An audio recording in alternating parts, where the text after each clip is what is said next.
Um filho briga com o pai pelo controle do universo. E reúne mais poder que qualquer deus já teve. Essa é a história de Zeus, o líder supremo da mitologia grega. Para nós é um mito, mas para os antigos era realidade. Uma maneira de entender um mundo aterrorizante. Alguns gregos acreditavam que Zeus era o único e verdadeiro deus séculos antes de Cristo, e que as piores catástrofes naturais eram um sinal de sua ira. Esse é o mito de Zeus, como foi originalmente contado. E a surpreendente verdade por trás dele. Confronto dos deuses.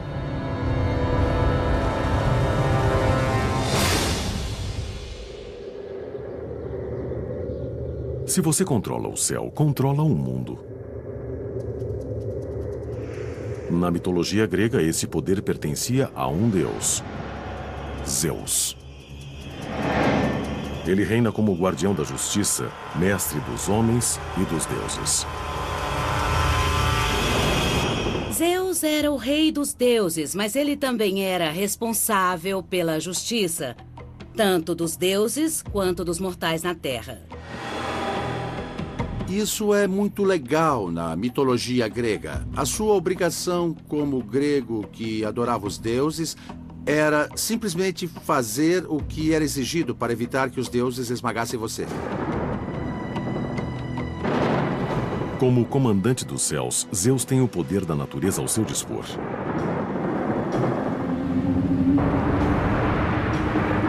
Isso dá a ele a arma mais devastadora de todas.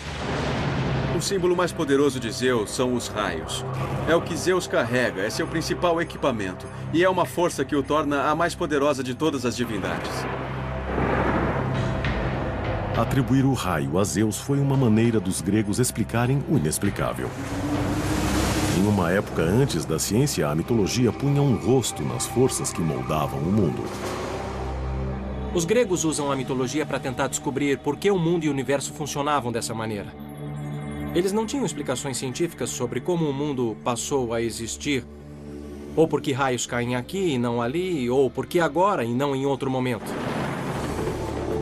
O mundo natural era muito assustador para eles, então eles o associaram ao divino.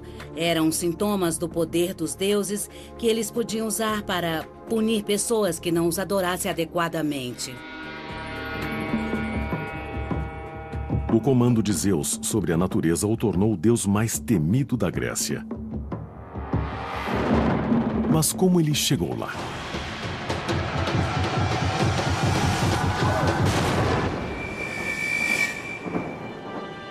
O que sabemos sobre Zeus começa com os textos do escritor da Grécia Antiga, Hesíodo, por volta de 700 a.C. Seu livro, chamado Teogonia, era a história grega da criação. O que o livro do Gênesis é para o mundo de hoje. Teogonia é a tentativa de Hesíodo de entender o mundo, de ordená-lo, contando sobre uma rivalidade familiar que acaba num cosmos muito bem ordenado, que é o mundo que você e eu conhecemos hoje.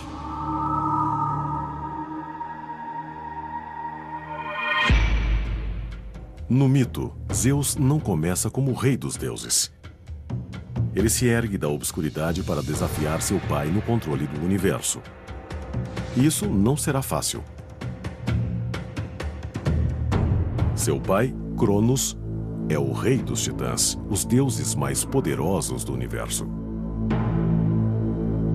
Os titãs são uma ordem mais antiga de deuses gregos. Eles são bastante grosseiros, não muito inteligentes, também não são muito civilizados. Como líder dos titãs, espera-se que Cronos produza descendentes. Então, ele se une à sua irmã consanguínea e também titã, Reia. O incesto aparece muito na mitologia.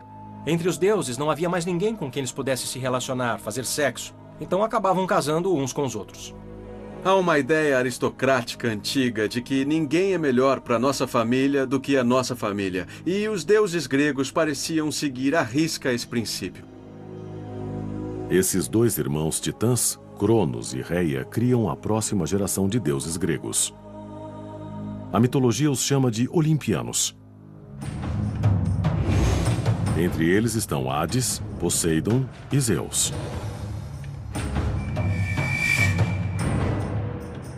Mas eles não herdarão simplesmente a Terra. Eles devem lutar por ela.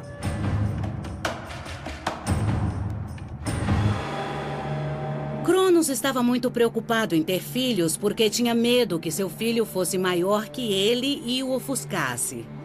O pai teme ser substituído pelo filho. Isso é psicologia humana. Veja Freud. Na verdade, Freud encontrou isso na mitologia clássica. Então, esse medo de perder o poder para a próxima geração era real. Se você tivesse um filho e tivesse algo de valor, em algum momento precisaria ficar de olho em seu filho. Então, a solução dele para esse problema foi engolir vivos todos os filhos. Então, assim que a mulher dava à luz, ele os ingeria. Claro que, já que eles são imortais, os filhos que Cronos engolia não morriam. Eles só ficam presos em sua barriga. Ele tenta controlá-los e impedir que eles vivam no mundo e desenvolvam um poder que possa um dia derrubá-lo. Para os gregos que contavam o mito, esse era um ato espantoso. O canibalismo era deplorável tanto na época quanto é hoje. Vemos os escritores gregos expressando seus medos através da mitologia. Canibalismo, sacrifício eram tabus terríveis. Mas quando você projeta isso nos deuses, eles dão uma segurança para que se explore as consequências do que poderia acontecer.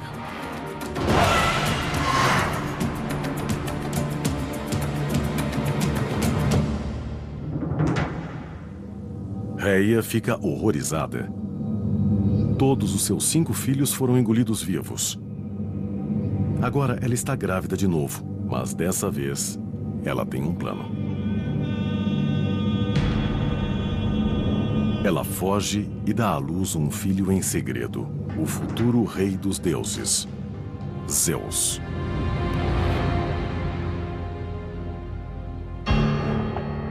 Mas Cronos espera engolir mais um filho. Então Reia enrola uma pedra em uma manta e dá a ele. Sem pensar 2 vezes, ele agarra a pedra e engole. O plano de Reia é posto em prática. Cronos engole a pedra ao invés de Zeus. Zeus é salvo enquanto criança e é levado para um lugar que os contadores antigos do mito chamavam de Dobras da Terra. Zeus foi salvo pela esperteza de sua mãe. É uma história memorável, mas essa caverna secreta do mito pode realmente ter existido? Parece que os antigos acreditavam que sim.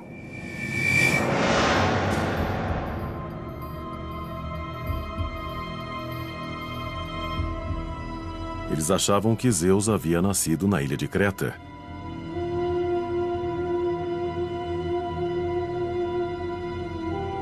Nessa caverna na montanha.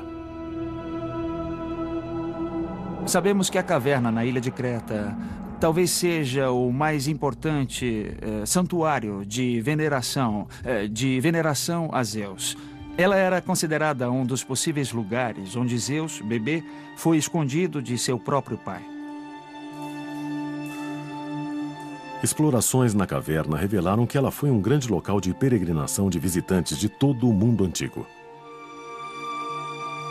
Era um local onde as pessoas iam para adorar Zeus. E como sabemos, descobrimos milhares de oferendas a Zeus e objetos rituais para Zeus vindos de todo o Mediterrâneo. Uma descoberta em particular se relaciona diretamente ao mito de Zeus. Entre o material encontrado na caverna havia alguns escudos que provavelmente ficavam nas paredes e foram colocados lá, indicando que as pessoas que defendiam Zeus batiam nesses escudos para abafar seu choro quando ele era bebê, para que Cronos não ouvisse. Um filho escolhido que é escondido para ter sua vida salva. Para os cristãos e os judeus, a história do nascimento de Zeus é bem familiar. Muitas tradições religiosas e mitológicas têm histórias de crianças sagradas ou divinas que são escondidas para que possam crescer e, quando adultas, cumprir seus destinos. Um exemplo disso foi Jesus, que foi escondido de Herodes numa manjedoura para que não fosse pego, ou Moisés escondido no Egito.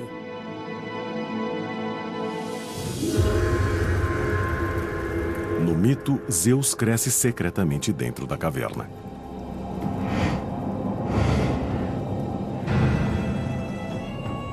Ele tem um período de treinamento longe dos olhos de Cronos e adquire força e se torna um homem.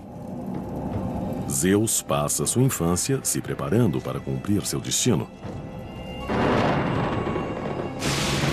Desafiar seu pai e os titãs pelo controle do universo.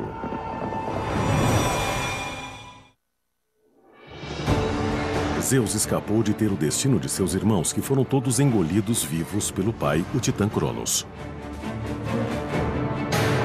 Dentro de uma caverna distante, ele cresceu e virou um deus adulto. Agora está pronto para iniciar a épica luta por poder que ele nasceu para enfrentar. Vai vingar a selvageria de seu pai, libertar seus 5 irmãos olimpianos da barriga dele e assumir o controle do mundo, agora comandado pelos titãs. A aposta dele é muito alta. Se ele for bem-sucedido, ele vai comandar o universo, mas se ele falhar, ele pode muito bem parar no Tártaro. Tártaro é o nível mais baixo do mundo inferior, o Hades, o equivalente grego ao inferno. Tártaro era parte do Hades para onde iam os condenados. As pessoas que eram ruins ou que cometeram crimes contra os deuses na Terra eram mandadas para o Tártaro. Se Zeus falhasse em sua tentativa de ganhar poder sobre Cronos e os titãs, seria condenado a esse lugar por toda a eternidade. Mas se ganhasse, ele comandaria os deuses e os homens de seu trono no topo do Monte Olimpo.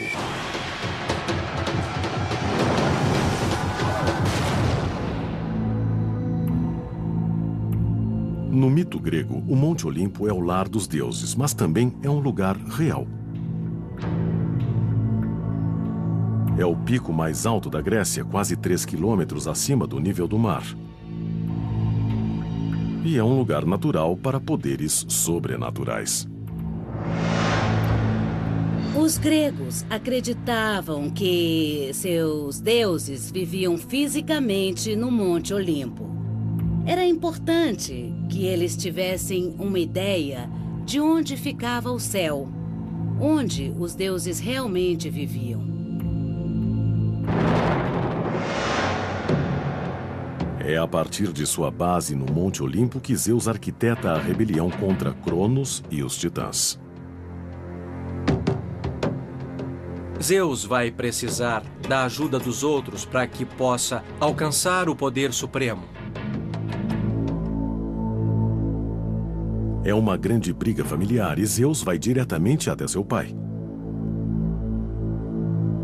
Ele sabe que seus maiores aliados serão seus 5 irmãos, os olimpianos, todos agora adultos, mas ainda presos dentro da barriga de Cronos. Se forem libertados, os olimpianos podem ficar a favor de Zeus e ajudá-lo a destruir os titãs para sempre. Ele queria libertar todos os irmãos, então criou uma poção.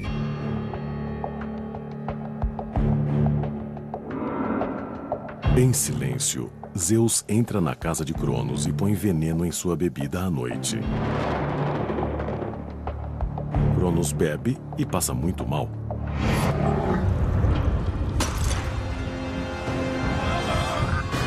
Primeiro, ele vomita a pedra que a esposa havia lhe dado no lugar do bebê Zeus.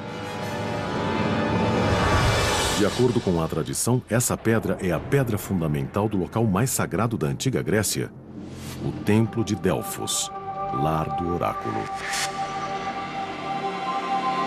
Delfos é um santuário na Grécia, onde as pessoas de todos os lugares iam se consultar com Deus. Era uma linha direta com o céu para se pedir resposta para tudo. Até hoje, milhares de anos depois da história ter sido contada pela primeira vez, a pedra que supostamente Cronos vomitou ainda está lá. No centro do complexo do templo, há uma pedra de forma oval que dizem ser a pedra que substituiu Zeus quando Cronos a engoliu. E se você for lá hoje no templo de Delfos, os locais ainda contam que a pedra que está lá é realmente a que esteve na barriga de Cronos.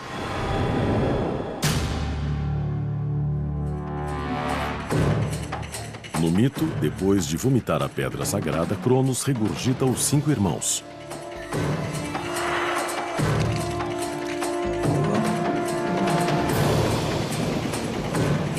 E eles estão prontos para entrar para a revolução de Zeus.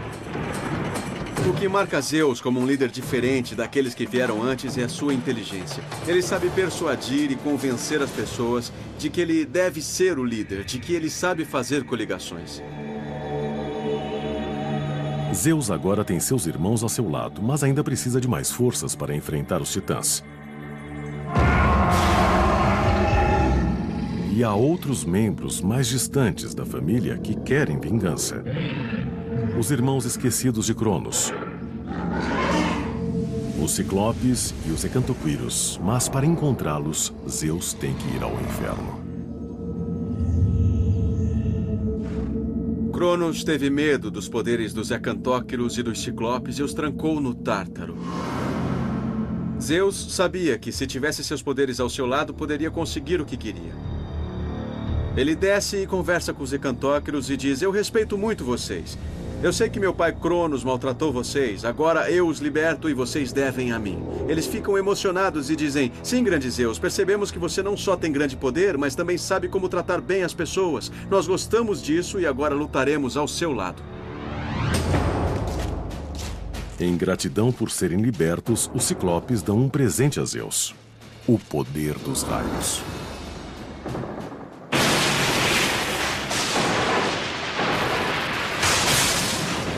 O raio é uma das mais devastadoras forças que existem na natureza.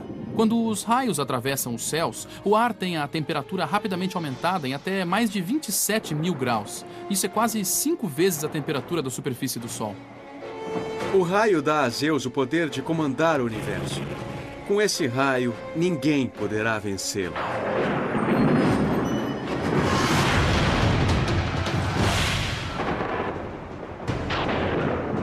As linhas de batalha são definidas.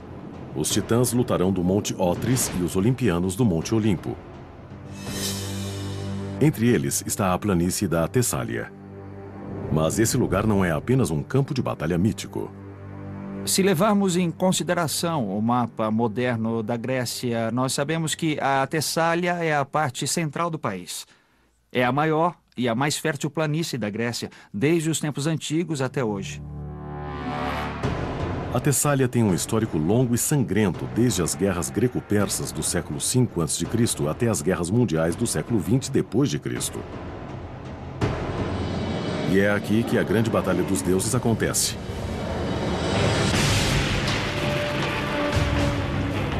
Munido de uma arma de destruição em massa e com uma força de elite, Zeus inicia uma batalha destruidora. E até hoje, um lugar real pode ainda guardar as suas marcas. O momento que define a mitologia será agora. A batalha entre pai e filho está prestes a começar. É a velha guarda de Cronos e seus titãs contra o sangue novo de Zeus e dos olimpianos. O resultado definirá quem controla tudo. Do topo do Monte Olimpo, Zeus joga a fúria dos raios no exército de seu pai. A luta sacode a terra até suas entranhas. A única maneira de entendermos essa batalha é como um choque de mundos. Todas as forças do universo em choque ao mesmo tempo. Tem os Hecantóquiros de um lado, arrancando pedaços da montanha e atirando nas montanhas do outro lado. Do lado dos titãs, tem aquela força enorme, aquela força bruta. Eles podem levar um soco e continuar lutando, lutando, lutando. É uma cena apocalíptica e não totalmente mitológica.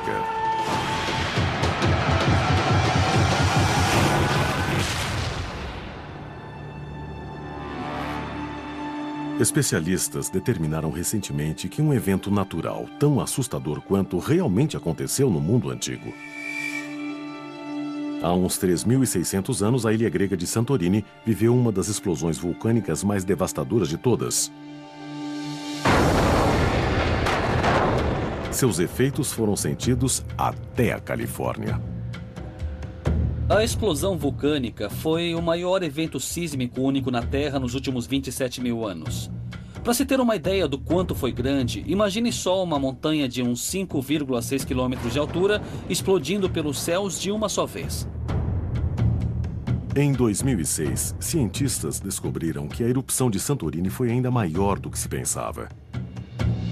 Escavações descobriram depósitos de cinza vulcânica equivalentes a 20 andares de profundidade, cobrindo um raio de 48 quilômetros por toda a ilha. Baseado nessa evidência, agora acredita-se que a erupção teve a potência equivalente a 50 mil bombas de Hiroshima. Uma explosão tão poderosa poderia aniquilar boa parte do mundo grego. Para os sobreviventes que conheciam pouco sobre o funcionamento de vulcões, isso só poderia ser a ira dos deuses. Quando os contadores de mitologia antiga contaram a história das grandes batalhas cataclísmicas que sacudiram a Terra, eles não tiraram isso do nada.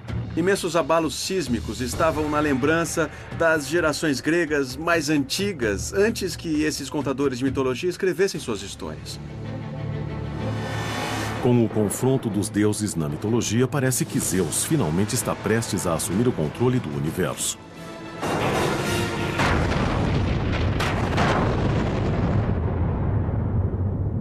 Seus poderosos aliados fizeram a diferença e os olimpianos se aproximam da vitória. Mas os titãs têm uma última arma ao seu dispor. Das profundezas do Tártaro, eles chamam uma besta colossal: Tífon.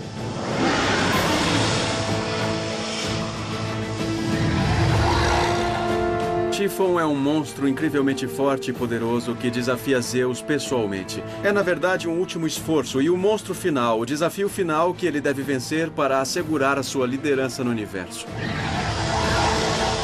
É uma batalha sobrenatural. Uma luta decisiva entre o bem e o mal. E tudo leva à maior arma de todas. Depois que Zeus e Tífon iniciam essa batalha final épica, uma hora Zeus consegue o domínio e vence com seus raios. Com um golpe final, Zeus leva Tífon e seus aliados titãs para o Tártaro, onde eles são condenados a passar a eternidade em um abismo de fogo.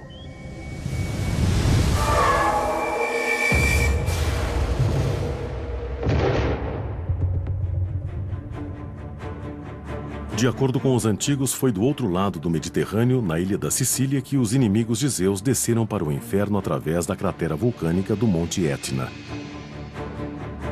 A lenda local diz que Tífon ainda está lá dentro e está por trás de todas as erupções vulcânicas através dos séculos. Os gregos usavam esse mito como maneira de explicar por que a lava constantemente saía do vulcão. Eles explicavam isso como os raios restantes disparados por Zeus ou as chamas de Tífon, que ainda respirava, explodindo chamas para fora do centro do vulcão. Também é dito que Tífon causa tempestades de vento destrutivas. Na verdade, seu nome gerou a palavra tufão. Mas no mito, as nuvens de tempestade se acalmam por enquanto. A vitória de Zeus sobre seu pai o torna rei dos deuses, o líder absoluto do universo. Assim é o mito, mas qual sua relação com a realidade? Em 2003, na base do Monte Olimpo, um templo perdido foi descoberto. Ele foi o ponto central da cidade antiga conhecida como Dion e era dedicado a Zeus. Dion é uma cidade construída na base do Monte Olimpo, então é bem perto do lar dos deuses e deusas olímpicos. E era onde Zeus vivia na mitologia grega. Na verdade, o nome da cidade Dion significa Zeus. O templo de Dion data do 5º século a.C., a era de ouro da mitologia grega. Espalhados pelo local há blocos de mármore com desenhos inconfundíveis. Águias. Na Grécia Antiga, as águias eram o símbolo divino de Zeus. E há mais. Essa estátua sem cabeça foi encontrada em um leito de rio próximo. Nessa base de 2.400 anos estão esculpidas 3 palavras: Zeus, o Superior. Há uma discussão entre especialistas sobre o que significa essa referência de superior. Alguns acreditam que a estátua pode ser um elo perdido entre a adoração a muitos deuses da Grécia e a filosofia monoteísta de cristãos e judeus. E que essa descoberta é prova de que os gregos estavam abraçando a ideia de um só Deus por conta própria antes da chegada do cristianismo. Os gregos às vezes identificam esse deus superior como Zeus. Afinal, a palavra Zeus, em sua forma nativa Theos, é que gera a palavra Deus. Então, há uma razão etimológica para entendermos Zeus como a deidade máxima. Começando por volta do 3º, 2º e 1º séculos antes de Cristo, diferentes escolas filosóficas e teológicas surgem e começam a propor uma visão muito forte de que só há um Deus e que todas as histórias antigas, todos os contos antigos são na verdade uma metáfora que reflete diferentes aspectos dessa divindade. Para as pessoas que adoravam em Dion, é claro que Zeus era diferente de todos os outros deuses gregos. Na verdade, ele podia ser o único que importava. No mito, Zeus alcança o poder absoluto que buscava. Mas esse poder logo será ameaçado por um inimigo inesperado. O rei dos deuses está prestes a ser traído pela pessoa mais próxima a ele.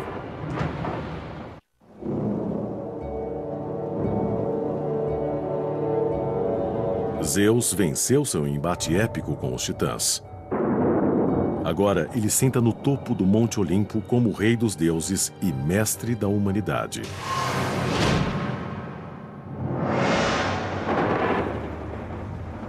Os antigos gregos adoravam Zeus acima de todos os outros, mesmo ele tendo muitas falhas.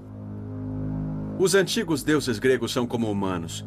Eles têm falhas, têm forças, têm fraquezas, têm todas as coisas que seres humanos normais têm. Na verdade, uma maneira de entendermos isso é que os gregos desse período pensavam em seus deuses como seres bem parecidos com eles próprios, mas muito, muito maiores. De acordo com o mito, Zeus tem uma fraqueza muito humana que ameaça ser a sua ruína. Um incontrolável desejo sexual. Zeus gosta de mulheres. Essa é uma das coisas mais cativantes e mais exasperantes nele. Ele tem essa muito humana característica de nunca ver uma mulher que não lhe interesse. Zeus faz qualquer coisa para seduzir suas conquistas. Ele até usa disfarces. Zeus visita mulheres mortais com vários disfarces, o que for preciso para que seja consumada a relação. Então, em diferentes histórias, sabemos de Zeus transformado em águia, transformado em cisne, transformado em touro, transformado em várias formas e até em humano para imitar o rosto do marido de alguma mulher, enganando ao máximo para que elas se relacionem com ele.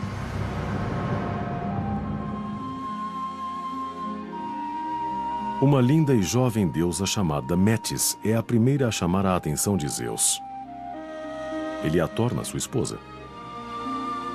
Metis é uma mulher jovem e atraente, e a qualidade que a difere das outras mulheres é a capacidade mental. Na verdade, seu nome em grego significa prudência. Quando Zeus a observa, ele a acha muito atraente. Mas a afeição de Zeus por Metis é assombrada por uma profecia obscura que ameaça seu poder. Ele fica sabendo que ela terá um filho dele que um dia roubará seu trono. De repente, Zeus assim como seu pai teme sua prole. Zeus representa essa terrível tradição que começa literalmente no início dos tempos, de filhos destruindo seus pais para conseguir se impor. Mas Zeus jura que dessa vez será diferente. E ele toma uma atitude drástica para que isso aconteça. Engole sua esposa viva.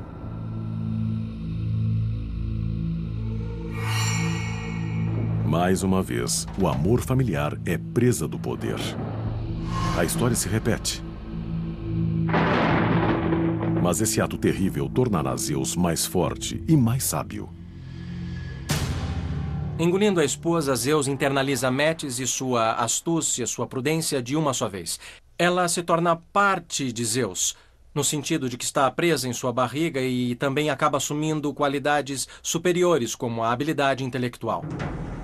Isso parece estranho para nós, mas é importante lembrar que, para os gregos, o lugar do corpo onde eles pensavam que estava a sabedoria e as ideias era no estômago. Então, quando Zeus engole Metis, na verdade, ele a leva para seu estômago, onde seus melhores pensamentos eram engendrados.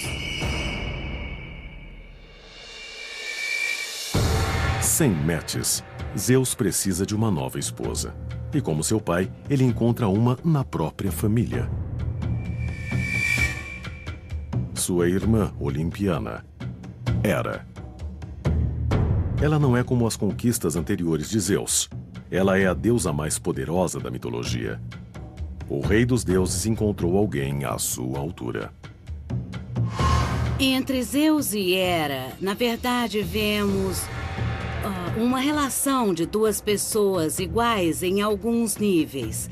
Então, acho que podemos ver alguns dos conflitos entre Zeus e Hera como... Sabe, os gregos pensando em como seria se duas pessoas de igual poder se relacionassem. Ela é a rainha das deusas e tem uma beleza incrível. É extremamente inteligente, poderosa, mas também é excessivamente ciumenta, porque Zeus sempre corre atrás de outras mulheres. O rei dos deuses continua a se envolver com várias parceiras sexuais. Ele concebe mais de 100 filhos com muitas amantes, tanto divinas quanto mortais. Se não estou enganado, Zeus nunca tem um encontro com uma mulher que não produza um filho. Nesse sentido, é uma grande virilidade e é o poder extremo. A habilidade de Zeus de dormir com todo mundo se encaixa numa fantasia masculina da Grécia Antiga sobre como os homens gregos gostariam de viver. Os homens fantasiavam sobre essas coisas e achavam que se existia um Deus todo-poderoso por aí, ele certamente realizaria essas fantasias. A promiscuidade de Zeus era uma maneira perfeita dos gregos se conectarem a ele. Cada canto do mundo grego dizia ser lar de um filho seu. Com o crescimento da fama e do poder de Zeus pela Grécia Antiga, cada vez mais cidades queriam ser associadas a ele. Elas diziam ter havido algum tipo de ligação entre Zeus e uma mulher mortal de sua árvore genealógica que gerou filhos que depois criariam as principais famílias locais. Evidências dessas relações podem ainda ser encontradas em cidades por todo o mundo grego. Atenas, Tebas, Magnésia, Macedônia, todas receberam nomes de filhos de Zeus. Mas havia uma pessoa que não ficava feliz com a fertilidade abundante de Zeus. Na mitologia, sua esposa Hera estava cansada. Ela jura fazer o rei dos deuses pagar caro por seus flertes crônicos. Ela não gosta de ser humilhada diante dos outros deuses, então ela vai descontar isso no marido. Hera reúne outros olimpianos e planeja as bases de uma revolução.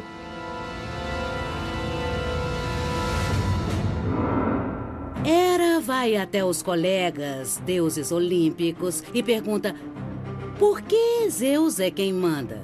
Ele não é mais importante e poderoso que qualquer um de nós. Se nos unirmos, podemos expulsá-lo. Então, eles se revoltam e aprisionam Zeus. Zeus acorda de um cochilo e descobre que está acorrentado, prisioneiro, em sua própria cama. É a maior traição, uma conspiração armada pelos irmãos que ele um dia salvou. A revolta dos deuses foi a maior ameaça que Zeus já encarou. Ele nunca imaginou que os mortais poderiam desafiar seu poder, mas o poder combinado dos deuses olímpicos poderia realmente vencê-lo. Esse foi um dos momentos mais terríveis da história de Zeus. Ele estava prestes a perder tudo.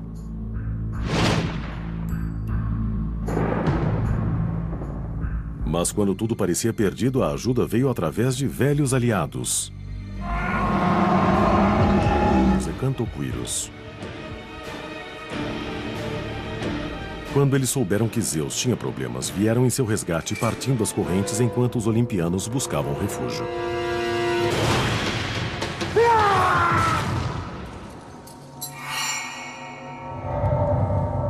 Zeus sobrevive à tentativa de golpe. Agora é hora de cumprir sua vingança. Sua esposa Hera é sentenciada a ficar pendurada nos céus por correntes de ouro. Seu filho Apolo e o irmão Poseidon são condenados a trabalhos forçados.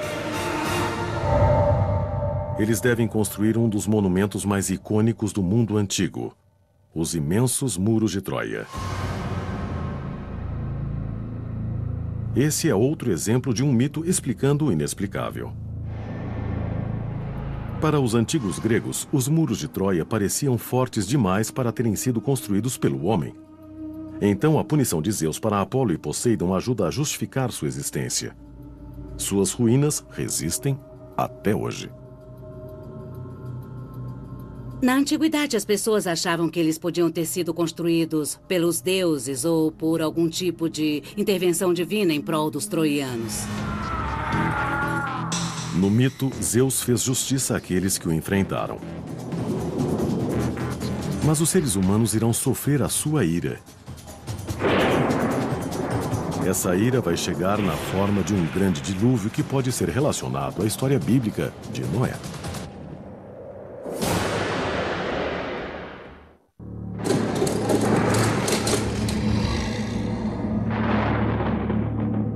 O deus mais poderoso da Grécia sobreviveu a uma tentativa de golpe. Ele fez justiça imediatamente aos conspiradores, mas ainda não terminou. Agora, a humanidade vai ver o tamanho de sua ira.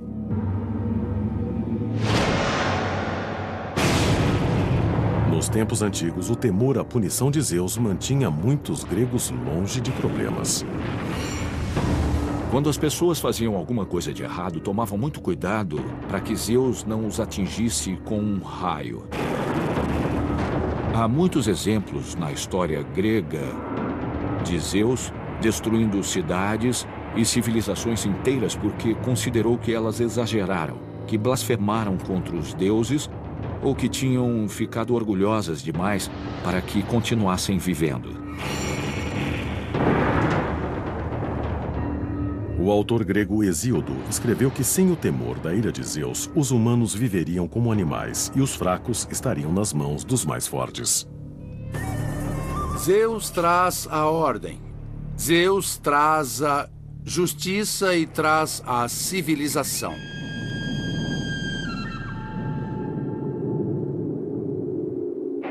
Quando as catástrofes naturais ocorriam no mundo real, os gregos acreditavam que elas eram enviadas por Zeus para punir os homens maus. Geralmente inventavam-se histórias para explicar o que tinha deixado o Deus Supremo tão irritado.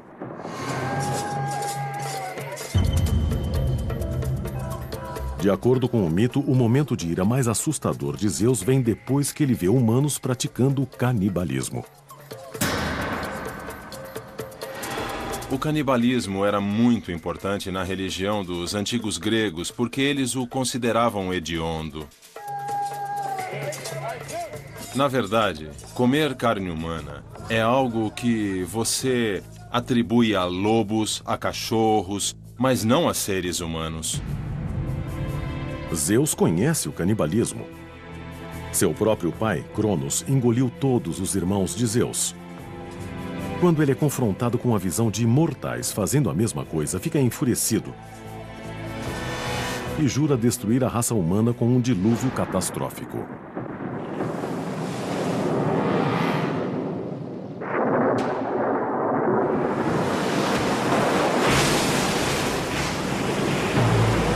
Passam 9 dias e 9 noites. A chuva não para e a terra inunda aos poucos.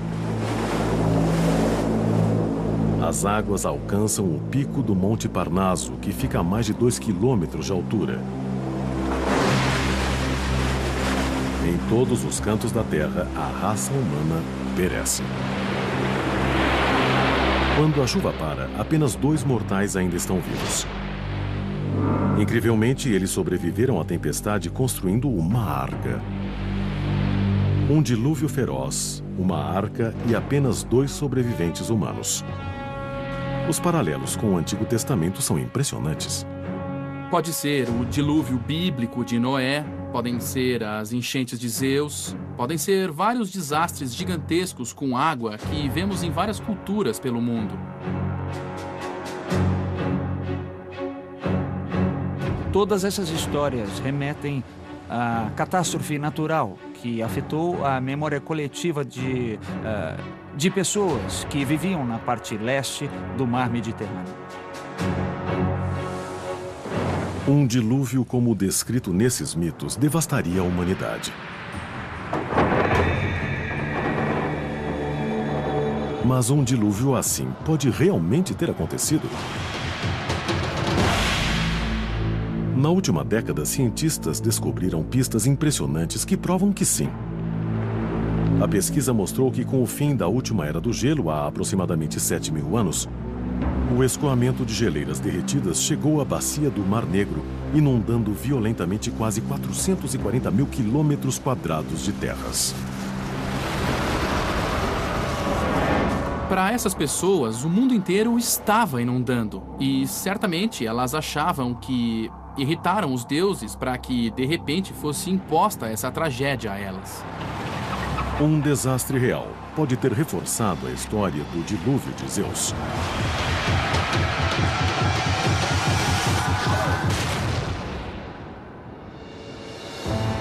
No mito, Zeus obteve o poder diante de forte oposição. Mas há mais um desafiante com o qual ele não contava: Jesus Cristo. No 1º século depois de Cristo, sua mensagem tomou o mundo de assalto e destronou o deus dominante da Grécia. Quando o cristianismo veio e prometeu uma salvação que viria depois da morte, as pessoas tiveram no que acreditar. Algo podia acontecer a todas elas depois de sua morte. O cristianismo encontrou muitos seguidores. O pulso forte de Zeus sobre a humanidade falhou quando essa nova religião se espalhou pelo mundo mediterrâneo. Por fim, a mesma civilização que o adorava, agora o rejeitava. Na antiguidade não havia força mais poderosa que a de Zeus, exceto uma, a do destino. Nem Zeus podia mudá-la. Por mais que quisesse torcer e mudar ou redirecionar o destino, ele era submetido às suas ordens. Antes do surgimento do cristianismo, o mito de Zeus cativou o mundo grego por milhares de anos e fez dele o mais temido e respeitado de todos os deuses.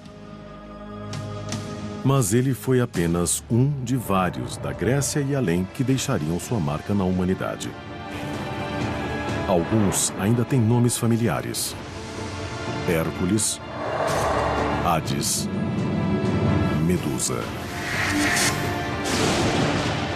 E cada uma de suas histórias é uma janela para um mundo há muito perdido, um código esperando ser decifrado. Esses mitos revelam para nós, de maneira poderosa, a camada escondida por baixo de nossas vidas conscientes, de nosso entendimento do mundo. E como uma arqueologia da mente humana, podemos entrar nela e ver os recantos profundos da psique humana. E é exatamente isso que os torna tão poderosos.